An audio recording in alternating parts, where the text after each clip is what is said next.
Now, I just released my video on the ASUS ZenBook S16 running the brand new AMD Ryzen AI processor based on the Zen 5 architecture. It's got a gorgeous 3K OLED display, gorgeous design, cerulean material with that Scandinavian white. It is simply stunning. If you didn't check it out, I'll leave a link to it in the description below. But not to be outdone, we actually can step up the processor a little bit here with the laptop we're about to look at. It's the ASUS ProArt PX13, a 2-in-1 convertible with a 13.3-inch display, OLED display. It's absolutely gorgeous.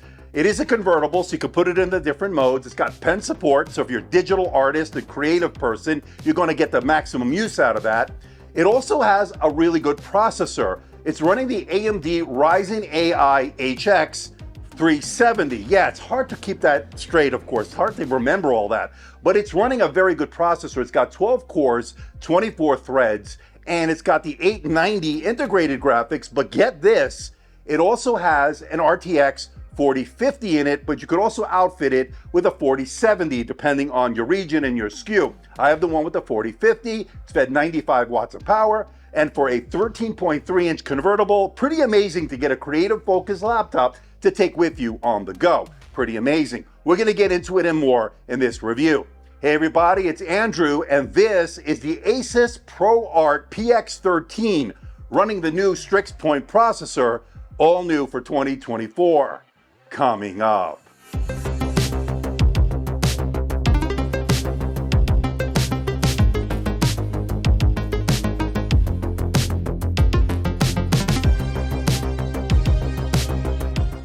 Now, before we get to the unit itself, I just want to let everyone know, in the interest of transparency and full disclosure, I'm not being paid by ASUS, I'm not being sponsored by ASUS. All the opinions you're about to hear are my own. ASUS is not getting copy approval. That means they're seeing this video for the first time, just like you. Now, this unit is on loan from ASUS, and once this review is done, I'll be sending it back. Okay, let's talk pricing, and we're looking at $1699.99 over at Best Buy. For those interested, I'll leave a link in the description below for more information where you can get one. And that comes with the Ryzen AI 9 HX 370. That's the top end, or at least for now. 32 gigabytes of memory, and the NVIDIA GeForce RTX 4050, a terabyte of storage, and in that beautiful nano black color. We'll show you that in a moment. Again, for those interested, links will be in the description below. You know the drill, folks. Let's get this out of the box.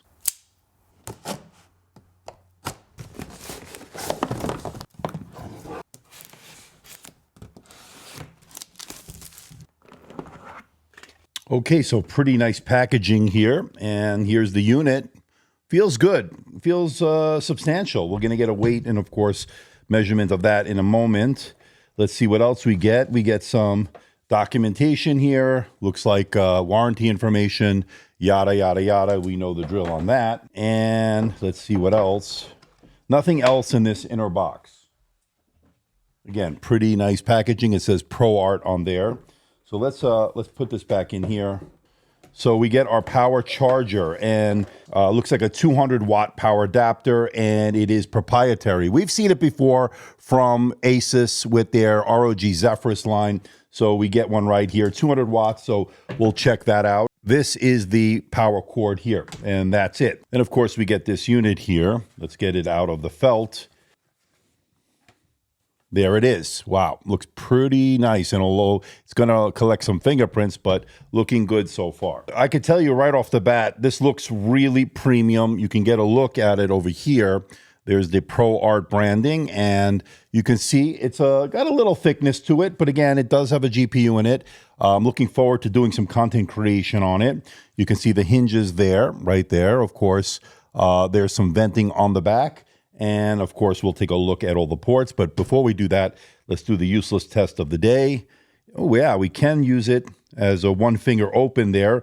And that's not something you normally do on a 2-in-1 convertible. Let's take a look at this keyboard deck here. So we have the dial pad here. We've seen it before from ASUS. It's helping in terms of the creative stuff, and you can have some system-wide functions.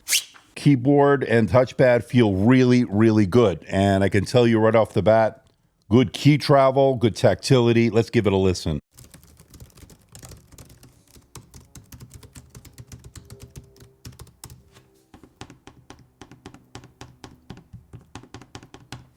Now we can see here we have some branding here. AMD Ryzen AI 9HX. So this is going to be a little bit more high-end than the one we saw on the ASUS ZenBook S16 that has the Ryzen AI 9 365. This is the Ryzen AI 9HX 370. So a little bit more, 2 more cores. That's 12 cores versus the 10 cores we saw on that one. Okay, let's get a measurement of the weight with just the laptop alone. You're looking at 1.396 kilograms, and that is 3 pounds, 1.2 ounces. So that is the laptop alone. And with the power cord and the power charger, you're looking at 1.944 kilograms, and that is 4 pounds, 4.6 ounces. So yeah, 200 watt power charger is going to add a little bit of weight to your bag. So just keep that in mind. Okay, let's check out the port selection. On the left side is your DC-in, that proprietary port from ASUS. You also get your HDMI 2.1 FRL port, and then you get your USB Type-C. It's a USB 4.0, supports 40 gigabits per second. I was able to use my Sabrent SSD drive. That's a Thunderbolt drive, so Thunderbolt is supported here, and a 3.5 millimeter microphone-headphone combo jack rounds out the left side. And moving over to the right side, you get your power button, you get a micro SD card reader, and the SD cards sit flush. They click in, so that's good. You get a USB Type-A port, which is always good to see legacy ports, and a second USB Type-C, also full function, so a pretty good port selection overall. Okay, let's check out the star of the show, and that would have to be this 13.3-inch OLED display. It has a 3K resolution, 2880 by 1800, a 16:10 aspect ratio, and a 0.2 millisecond response time. Now, unlike the ASUS ZenBook S16 we just looked at, this has a 60 hertz refresh rate, not the higher 120 hertz, which is a little bit disappointing, but with an otherwise excellent display. You get the really deep blacks, the super vibrant colors, as I mentioned, excellent coverage of the color gamut. It's also very color accurate. So if you're going to do content creation on this laptop, it's going to be great for Lightroom, Photoshop, video editing in Premiere Pro, and DaVinci Resolve. Now, when it comes to screen brightness, they're claiming 400 nits. I actually measured a little bit below that, 367 nits in standard dynamic range. You can go up to 500 nits in peak brightness with HDR, or high dynamic range content. And it is a glossy display, so depending on your lighting conditions, you will notice some glare and reflection. Just wanted to make you aware of that. But overall, pretty bright here, and certainly good enough in terms of what you need to do with this laptop. There's no doubt about it. And because it's convertible, you can put it into the tent mode, great for recipes in the kitchen, consuming media. The same for the stand mode, great for presentations. And of course, you could put it into the tablet mode, great for use with the pen. And of course, since this is a convertible, there is a touch layer on it. Navigating the OS with your finger was very good, very responsive. I love having pinch to zoom, especially with creative work. It actually worked out really well. It also has pen support. Now, I don't have the ASUS Pen 2.0 here, but you can get it depending on your SKU, or you can buy it separately, of course. And using it to take notes, sketching out artwork, all worked very well on here, and I've had no complaints. It's a great 2-in-1 convertible that not only is great for taking with you on the go, but it's a content creation tool as well. So it's been working out great in that regard. So this is the camera on the brand new ASUS ProArt PX13, a 2-in-1 convertible. Really nice here with the Strix Point processor, brand new from AMD, Zen 5, of course. And we're looking at a 1080p IR camera. That means you can log in with face recognition with Windows Hello. There is no fingerprint scanner, but there is a camera shutter button on the keyboard. So that is good. It's on the function row. It's the F10 key when you press the function, and the F10 that turns off the camera, more security and privacy. What do you think of the video quality? What do you think about the audio quality? Now, this being a AMD Ryzen AI laptop, it has an NPU that's going to help with things like the background blur, all the studio effects and all that. I'm not going to get into it. You've seen it a million times. And I actually think it's a pretty good camera, but let me know what you think in the comment section below. Okay, let's take a look at the internals, and the first thing you'll notice are the 2 fans for cooling. We'll get into the thermal performance later on, and as well as you'll notice the 73 watt-hour battery. We'll get into the battery life later on as well. But as far as what's user upgradable, this has a Western Digital SSD. It's the Western Digital PCSN740. It's a small form factor SSD. It's a 2230, which is a little bit unusual. That's what we found on the Surface Pro 11 and the Surface Laptop 7, but nonetheless, it had some very good reads and writes for the 1 terabyte included with my review unit, and it is upgradable by the user, which is always a big plus. Now, as far as the wireless, that's also user upgradable, but good news here, you're looking at Wi-Fi 7 and Bluetooth combo card, and it's slotted in, not soldered in. That means if you need to change it out for whatever reason down the road, you have that option. And both the Wi-Fi and the Bluetooth have been working flawlessly, no issues with either one. Now, as far as the RAM is concerned, it's soldered into the motherboard, which is not a surprise here in 2024, which has been pretty much par for the course, so not upgradable by the user. Now, my review unit has 32 gigabytes of LPDDR5X RAM running at 7,500 megatransfers per second, and it is running in dual channel mode. Okay, let's talk about the keyboard, and it's a really good one here. It's a chiclet-style keyboard that has 1.7 millimeters of key travel, making it very comfortable for typing out long documents, emails, and the like. It also has a multi-stage backlight, and that worked really well. It's a really bright backlight here, so you're not going to have any issue seeing the keys in a dark room or a dimly lit environment. In fact, I had to turn it down. It was so bright, so really good in that regard.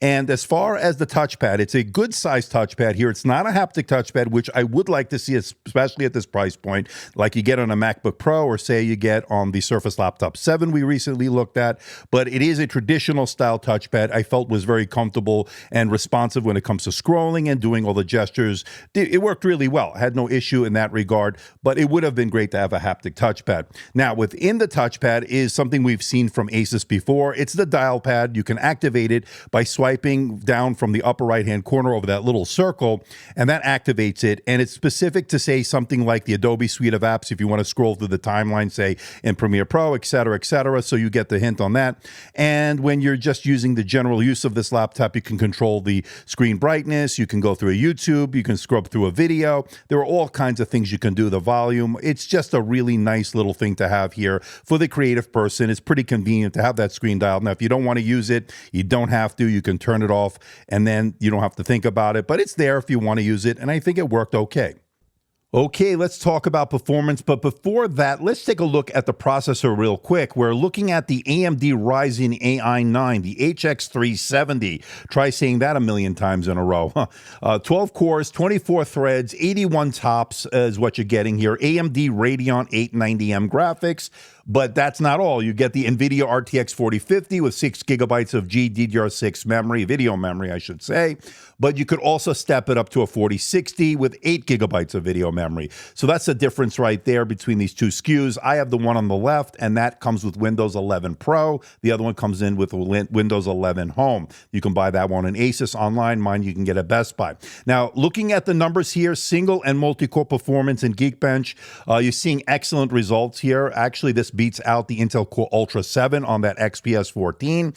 Multi-core is, again, a big win here, 15,548 versus 12,901. And then the graphics, which are fed 95 watts of power versus the 30 or 40, depending on who you look at there on that 4050 on the XPS 14. This one got 41,028 on the Radeon 890M, 35,891 on the Intel Arc, but where the 4050, where it's fed more juice, 82,338 versus 66,211. So a big win in terms of the graphics here for the ProArt PX13 when you compare it to something like the XPS 14. Now, when we look at Cinebench 2024, a very similar result here. Better single, better multi-core, and better GPU performance in all three categories. This beat out the XPS 14. And when we look at the 3D Mark, better Time Spy, better Firestrike, and better Wildlife Extreme scores than the XPS 14. So the ProArt PX13 beat it. And what's incredible is this is a 13.3-inch convertible laptop. I just have to keep reminding myself of that, but these numbers are simply excellent, especially when it comes to graphics. You're going to see the benefit here of a 4050 fed more proper wattage here as opposed to the XPS 14, which was limited in terms of how much power it was fed. And when it comes to something like DaVinci Resolve 4K video editing and stuff like that, I ran the Puget Bench DaVinci Resolve benchmark, and this got an overall score of 1480. That was a much better score than the 1077 I got on the XPS 14. It had a better 4K media score, a better GPU effects score, and a better Fusion score, and an overall better editing device when it comes to video editing. I think the ProArt PX13 is a portable powerhouse when it comes to video editing. Good job there. And I know some of you might be looking at the ASUS ROG Zephyrus G14. Now, I know that is a 14-inch portable gaming laptop, but it has a lot of capability when it comes to video editing, when it comes to doing graphics work and stuff like that, because that, of course, has the RTX 4060 with 90 watts of power fed to that. And as you can see, this one actually had better single core and better multi-core. So that's a generational increase here with Zen 5 over Zen 4. But where we're seeing the graphics is going to be better on the RTX 4060, 95,802 versus the 82,338. The OpenCL score will be better in the Radeon graphics, so the 890M over last year's Radeon 780M. So you'll see a difference there in terms of the graphics, more stepped up, and you'll see it here in that score. But that RTX 4060 makes the difference. Now, Cinebench 2024, better single core, better multi-core, but not by much. So that's pretty impressive there for the ROG Zephyrus, but the ProArt is better. 7618 GPU score put to 10,255. So the Zephyrus G14 is better in terms of the graphics. Not a surprise with that discrete GPU, the 4060. And when we take a look at the 3D mark between these two, of course, the Time Spy is better on the ROG Zephyrus, as well as the Firestrike and the Wildlife Extreme. Again, the 4060 is a stronger GPU than the 4050, but again, this certainly holds its own. Those are some very good numbers in its own right for the ProArt, so don't be too deceived by that. But again, for $100 less, you're looking pretty good, that our ASUS ROG Zephyrus G14. I have to say that, and especially if you can get it on sale. Now, as far as video editing, I ran the Puget Bench DaVinci Resolve between these two, and the overall score is better on the ASUS ROG Zephyrus G14. Not a surprise, the 4060 is good. Now, keep in mind, you can get the ProArt PX13 on ASUS's website with a 4060 on it. Now, I'm not sure of the scores or anything like that. I haven't have one to test, but this shows you how the ASUS ROG Zephyrus G14 is a good value here if you can get it on sale. $1,599 right now, I saw at Best Buy, versus the $1,700 on the ProArt. So pretty interesting, although you don't get the pen support, you don't get the convertible aspect of it, but these are some pretty nice numbers there, and especially if you can get it at a good price. But both are excellent choices for the creative professional on the go. Now, I wouldn't characterize this as a gaming laptop, but you certainly can play the games here depending on your settings.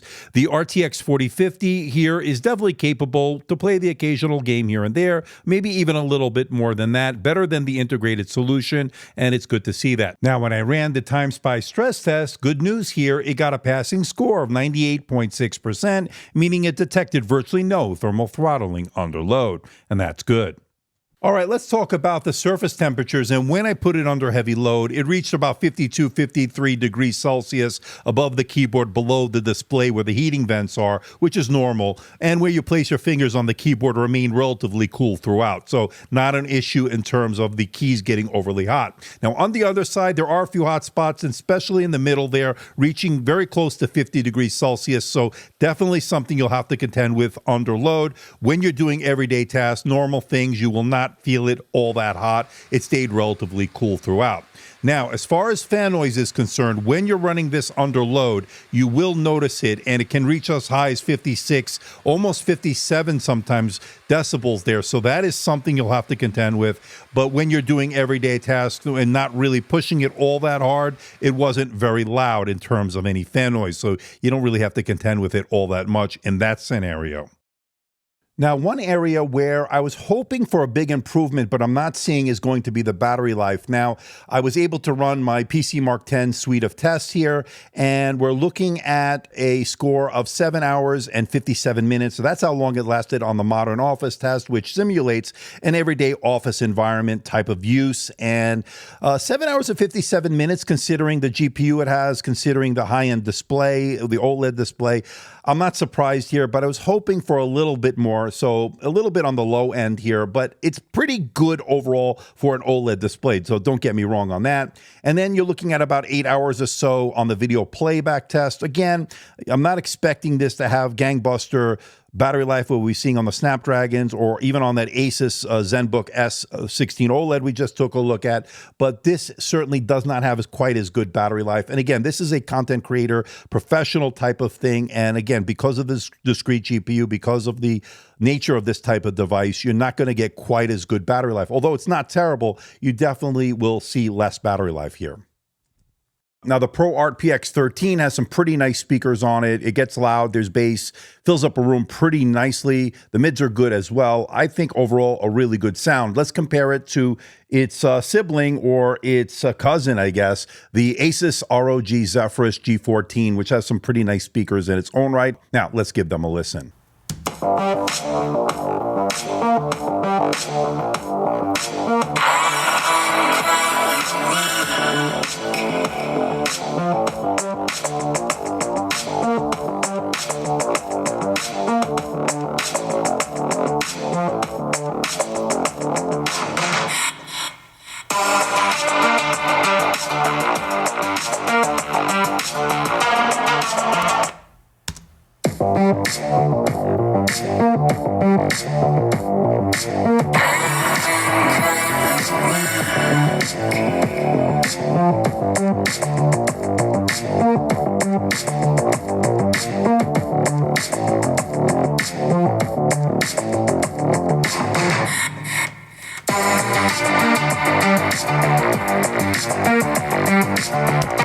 Okay, let's wrap it all up. What do I think about the ASUS ProArt PX13 2-in-1 convertible here for 2024, running the brand new Ryzen AI 9, I can't remember. You know what I'm talking about. The Strix Point here, the 370, that's going to have the 12 cores. And what we're looking at here is a gorgeous 3K display, 13.3 inches.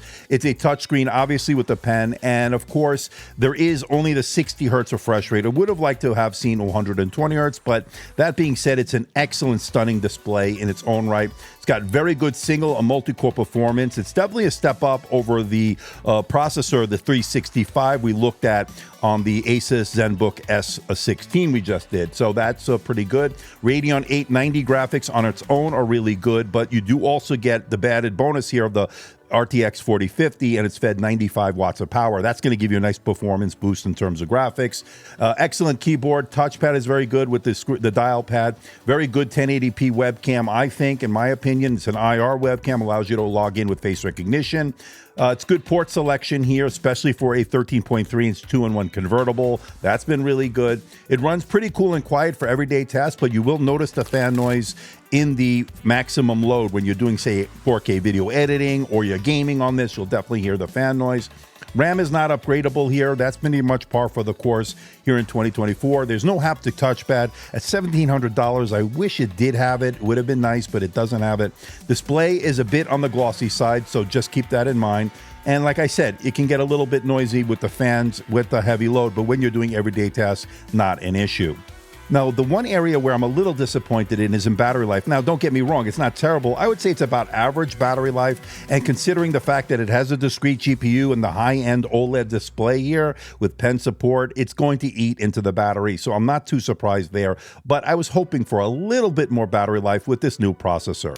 But at the end of the day, the ProArt PX13 is a very unique device. I don't think I've ever seen a 13.3-inch convertible with a discrete GPU with such a gorgeous display and such high-end features that we have here. That's going to make this a very good choice for the creative professional who needs to take something on the go and get work done, but not skimp on performance. And this pretty much comes through.